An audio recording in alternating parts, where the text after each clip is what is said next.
Hello, I'm Esther Githu-Yuot. It's Friday, August 26th. This is Africa 54.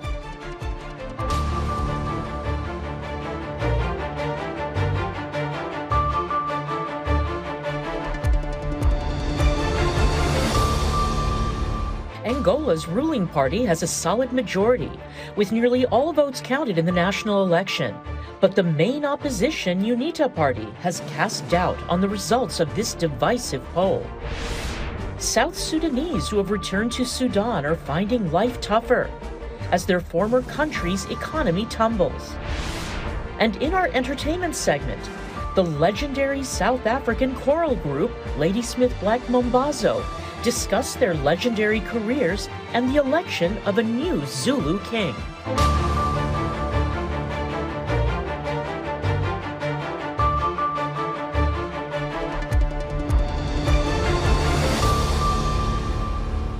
We begin our broadcast in Angola, where the ruling party appears set to extend its reign for another 5 years, giving it a total of 52 years in power.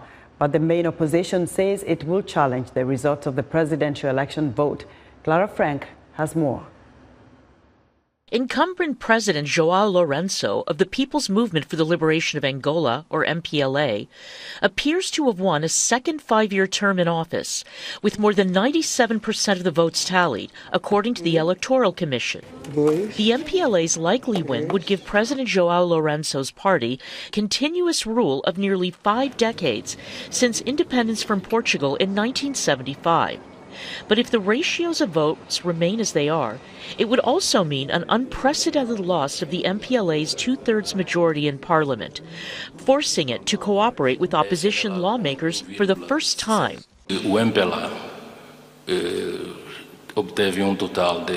The MPLA has obtained a total of 51.7% of the votes counted, which, in terms of conversion into mandates, allows for 124 members of parliament. UNITA has 44.5% of the votes, which gives it the possibility of having 90 members of parliament. A possibilidade de ter 90 deputados no parlamento. Partido MPLA. Quilondo says these are effectively the final results. However, Mihaela Weba, vice president of the parliamentary group for UNITA, led by presidential hopeful Adalberto Costa Jr., had previously said on Thursday that the party believed it was likely the true victor. The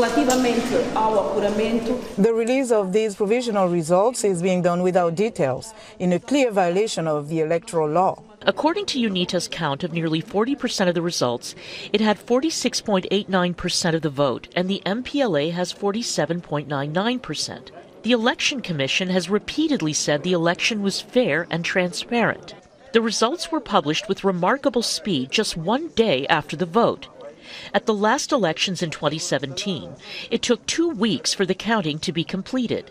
The dispute over the latest counting process has fueled fears of post-election violence, and some 80,000 police officers were deployed across Angola to prevent possible unrest. Recent elections, including the last one in 2017, did not spur widespread violence as MPLA's lead remained solid. But a report by the Institute for Security Studies said that if an MPLA win were perceived as fraudulent, unrest could follow. Clara Frank, VOA News, Washington. For more on Angola's presidential election results, I'm joined live via Skype by Angolan political analyst Florindo Chivukute, the Executive Director of Friends of Angola NGO. Florindo, welcome to Africa 54. Thank you. Now, with a vote that took place on Wednesday and 97% of the votes counted, and MPLA on the lead, what do you make of this quick turn of events? The results have been disputed mainly by the civil society. And we strongly believe that those numbers, they don't reflect the reality. On the ground, clearly, Angolans are discontent because of poor management, corruption, and really extreme poverty throughout Angola. So people are fed up, and the youth are out now protesting since yesterday. we have, according to the local sources, probably more than 10 activists were detained thus far in one specific provinces, and so far we don't have a total number of individuals who have been detained. But they're also waiting for the results from UNITA, the parallel counting, to see what they have to say in regard to the numbers that the National Electoral Commission have shared thus far. So during the campaign rallies, we saw a lot of the young people out there during, with the opposition mainly, and most of the messages we heard was that they were tired of MPLA being in power for more than 50 years and wanted a change. What happened to the youth vote? Did they not register to vote? They did. They did. They actually, when I went to register myself, in Rome, I probably, and someone else who were the oldest folks on Rome full of probably more than 35 young people between 18 to 25 years old. So they did vote. They are the one who are protesting as well, and they are the one who make up the majority of the population. I believe more than 60%. And they are the one who demanding a change. In fact, a lot of them, they don't belong to any political party, but they don't want to MPLA to continue on the party as well. They want to see change. They want to change it right now. During the earlier days of the campaigns, the opposition leader, Adalberto Costa Jr., on the opinion polls was showing that he was on the leading in terms of the popularity of a UNITA party. But apparently now things look different. Do you know if he is going to challenge the possible outcome that MPLA is leading? Yes, they will, and that's a lot of us waiting for. They will. They are still doing the parallel counting as we speak, and we're hoping that either today or tomorrow they will come out with the numbers they have and the facts they have collected after the elections, and then the polling were closed. So yes, they will challenge, and this is where. This is really mind-boggling for all of us that, the polls were clear. There is also parallel counting from Mude, a coalition, a consortium for a lot of organizations that Friends of Angola also belongs to.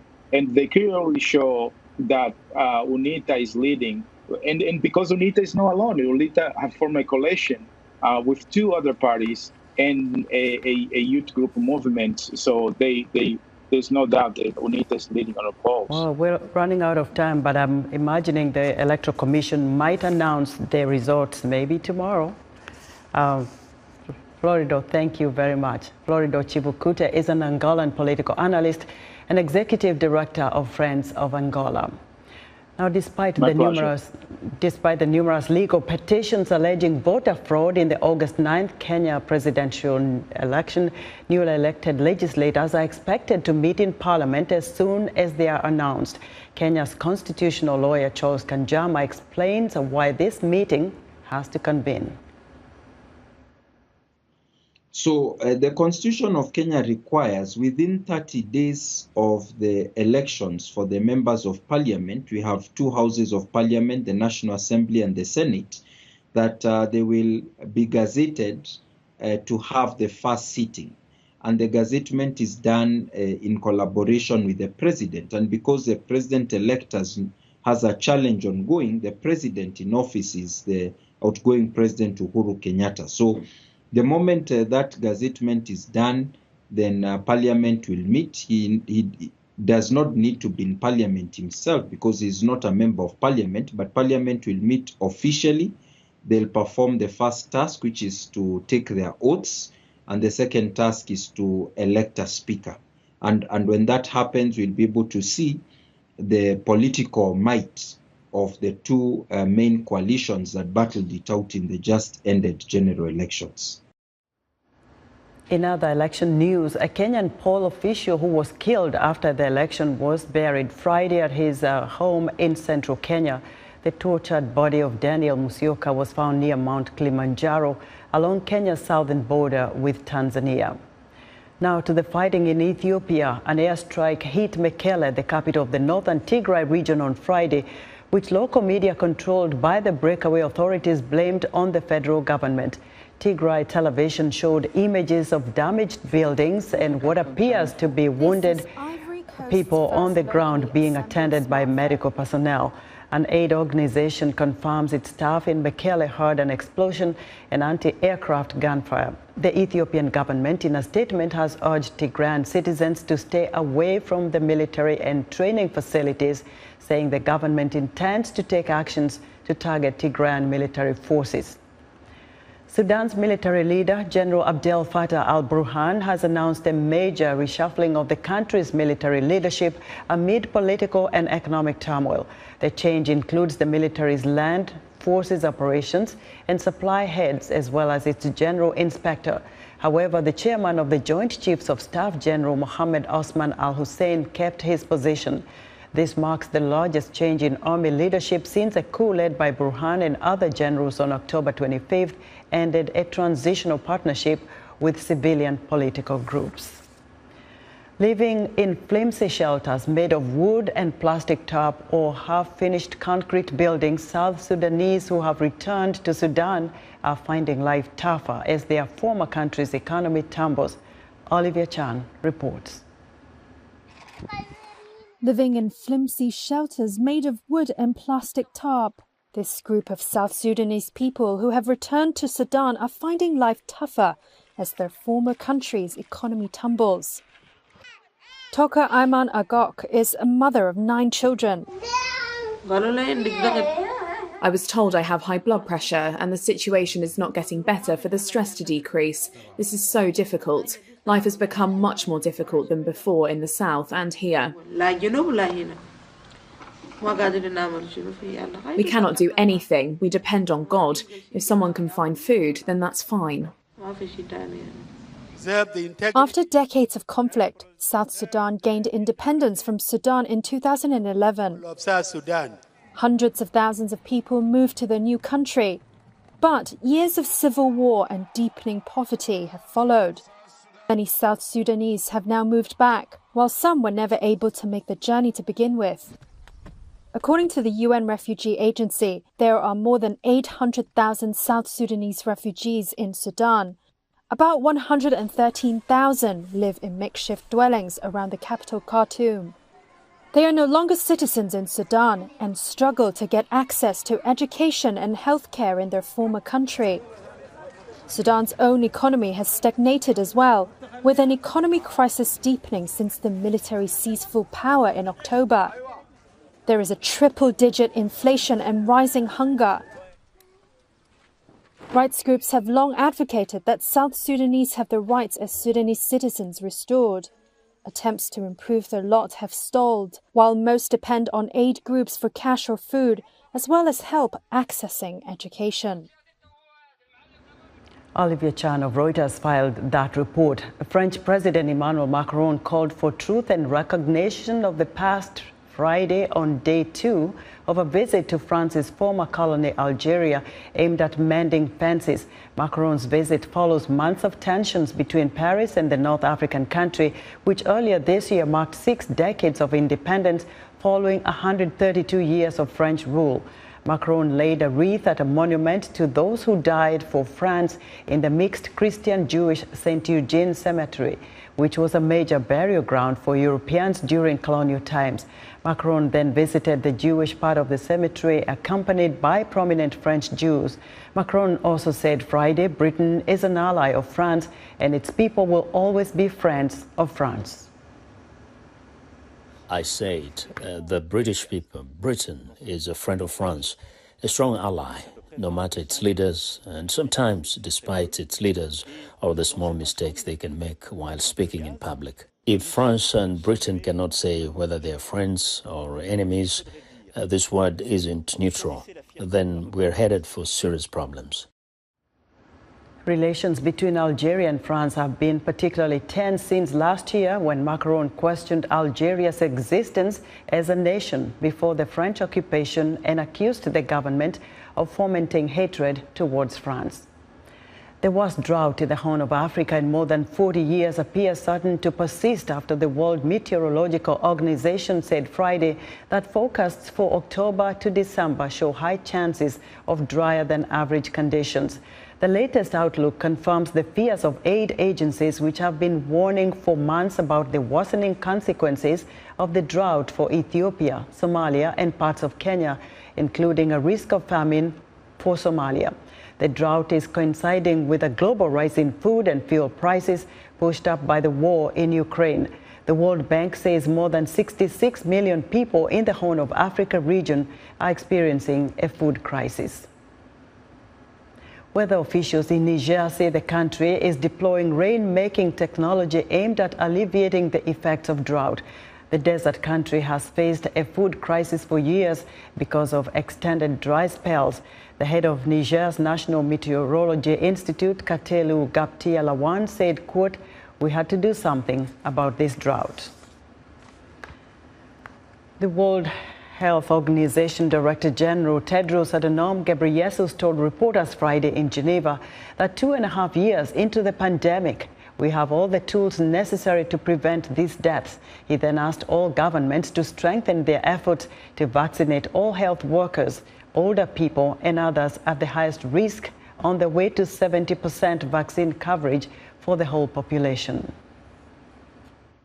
We cannot say we're learning to live with COVID-19 when 1 million people have died with COVID-19 this year alone. When we are at 2.5 years into the pandemic and have all the tools necessary to prevent these deaths. Once again, we ask all governments to strengthen their efforts to vaccinate all health workers, older people, and others at the highest risk on the way to 70% vaccine coverage for the whole population. And on the issue of monkeypox, Tedros says the number of weekly reported cases fell by more than 20% worldwide, although new cases increased in the Americas, where there is still intense transmission. We'd like to hear what you think about Africa 54, and still to come, Heather Maxwell has news on a big concert and a coronation. We'll be right back.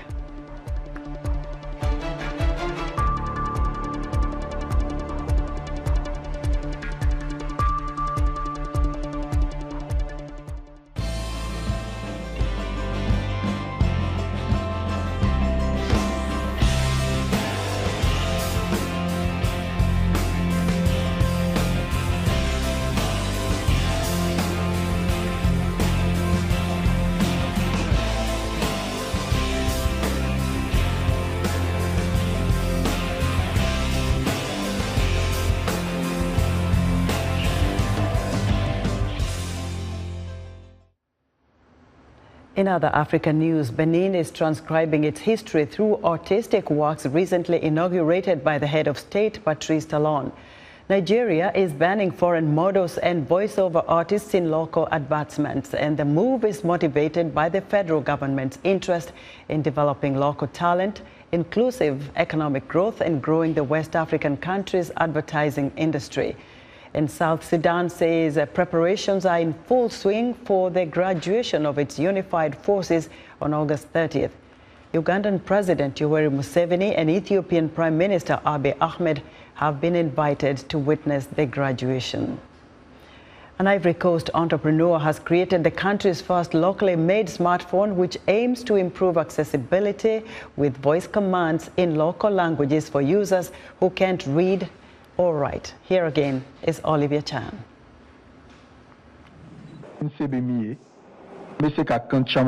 This is Ivory Coast's first locally assembled smartphone. It aims to improve accessibility with voice commands in local languages for users who can't read and write. The handset can understand commands and respond in 16 of the country's approximately 60 spoken languages, including Diola, Senufo, and Bete. The phone is driven by a series of apps, accessed through a similar interface like Apple's Siri or Amazon's Alexa. Bonjour. Users can pre-select languages and order their devices to initiate basic functions like sending calls or text messages, or even initiate mobile money transfers by speaking in their local dialects. The phone, called OpenG, was founded by Alain Capochichi. He said he created the phone to help people like his parents who were illiterate. In Africa, the problem we have is that we don't have access to written commands. So writing and reading aren't accessible to everyone. What we've tried to do is help our parents who have difficulty with their smartphones, tell them to use them to receive and make calls. But why not make their lives easier by giving priority to commands, since speech is 3 times faster than writing? The phone went on sale last month in the West African country, and the developers say they've already sold several thousand units. Now, in our entertainment report, Heather Maxwell brings us news of a big concert that also coincides with a coronation. Heather. Yes, hello, Esther. That's right. The 5-time Grammy Award-winning choral group Ladysmith Black Mambazo performed in Washington on August 21st. It's different now than it's when its founder and leader Joseph Shabalala had it. He passed away in 2020.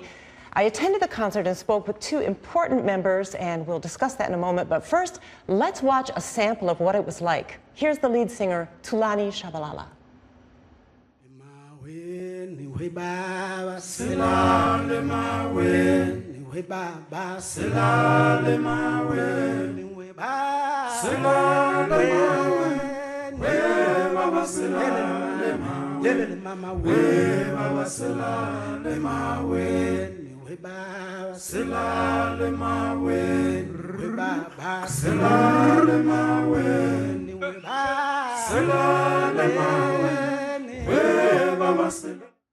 Oh, Heather, that music is great. However, we have that sad part of the news here. How are they coping since the death of Shabalala? Well, I spoke with 2 of its members. I spoke with Sibungiseni Shabalala and Albert Mazibuko, who's the senior leader. He's 74 now and the only original member of the group. And, you know, they said they're coping. They said they feel like he has never left them. And they're carrying on the tradition, the artistry, the dance, the stories, just as though Joseph was still with them. And how was the concert? It was amazing. I mean, those voices are angelic. And the choreography is, you know, energizing sometimes. Other times it's funny, sometimes very romantic. They do the kiss. It was just amazing. So did you happen to speak with them about the coronation of the Zulu King? Because this has been big news. Yes, I did. In fact, they were very happy about it. Albert said that having the new and strong king in place keeps Zulu culture and identity secure and protected. He said that Zulu people cherish their king, and that it was, you know, it was really an exciting coincidence to have them there at that time that the king was coronated. All right. Now, my interview is on YouTube and social media, so check that out. You're going to love it. But here's one last bit of the concert.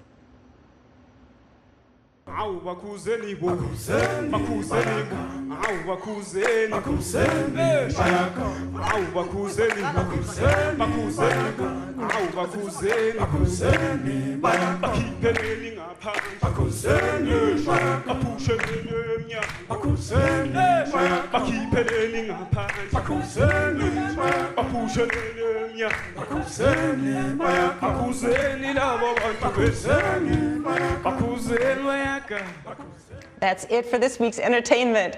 Back to you, Esther. Thank you, Heather. Always good to have you here on Fridays, all right? So be sure to join Heather Maxwell each Friday for her Africa 54 Entertainment Report. African Americans have been involved in filmmaking since the early days of the movie industry. A new exhibition at the Academy Museum of Motion Pictures explores the vibrant history, much of it forgotten. VOA's Mike O'Sullivan reports from Los Angeles. A classic film clip from 1898 shows a black couple kissing. Rediscovered just 5 years ago, it's shown with other early film clips, part of the exhibition Regeneration, Black Cinema, 1898 to 1971, at the Academy Museum of Motion Pictures, a comprehensive film museum that opened last year. And this exhibition tells an important story, say museum officials. We really wanted to take the time and the space to show people just how long black artists have been involved in filmmaking. Looking at black entertainers and filmmakers who faced discrimination in Hollywood, but were part of a major alternative industry that produced independent film productions, primarily for an African-American audience by in large part African-American filmmakers. On display are scripts from early films, costumes from Stormy Weather, the 1943 musical with Lena Horne, and Porgy and Bess from 1959, starring Sammy Davis Jr., and poster after poster of feature films. And many of them have been lost to time, but we have these posters as wonderful reminders of this really robust period of film production. Most films were shot on a low budget in many different genres. We have cowboy films, we have adventure films, we have dramas. Including the 1939 film Reform School with Louise Beavers, who appeared in more than 100 films and on television. These movies were made across the United States, drawing on a national pool of talent. Also on display, soundies from the 1940s, short films projected inside movie jukeboxes that showcased black musicians and dancers. Some black performers, like the Nicholas Brothers, were well known on the musical stage. Paul Robeson, a concert artist, became an imposing figure on the Hollywood big screen. By the 1960s, more films were exploring racial issues, with Harry Belafonte and Sidney Poitier, among others.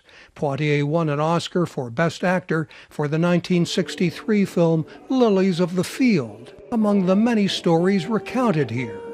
Mike O'Sullivan, VOA News, Los Angeles. And that's our show this Friday. Be sure to watch Africa 54 on our website at voaafrica.com. From all of us here in Washington, have a great weekend.